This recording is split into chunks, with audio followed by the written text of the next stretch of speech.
নমস্কার, আমি হরষিত মজুমদার। আজকের স্বরচিত কবিতা বিরোধিতা।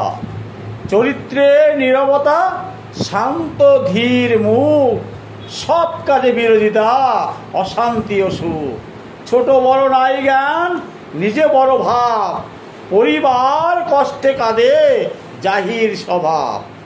নবে ওরে কত মেঘ, গুরু ডাক ফাঁদে, ঝড় বৃষ্টি বান আসে, সাধারণ কাঁদে।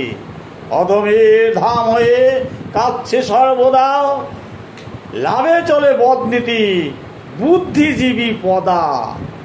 অন্ধভক্ত চারিদিকে সদা থাকে ঘিরে, উচ্চ বাচ্চ নাই মুখে, ভয় আছে শিরে।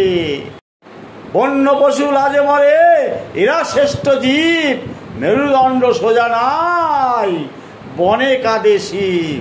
কালো মেঘে ঘনঘটা, ঘূর্ণিঝড় আসে, কৃষি শস্য লণ্ড ভণ্ড, চাষি কাঁদে চাষে। সরকার দেয় কিছু, পেট নাই ভরে, তবু চাষি চাষ করে সবুজের তরে। ক্ষমতায় দর্প হলে সাধারণে কষ্ট, ভোট দেয় জনগণ, আশা করে নষ্ট। কবি ভাবে কত কিছু, পারে না লিখিতে, খোলা মনে গোলা নাই, ভাবনা তুলিতে। নমস্কার, সবাই ভালো থাকবেন।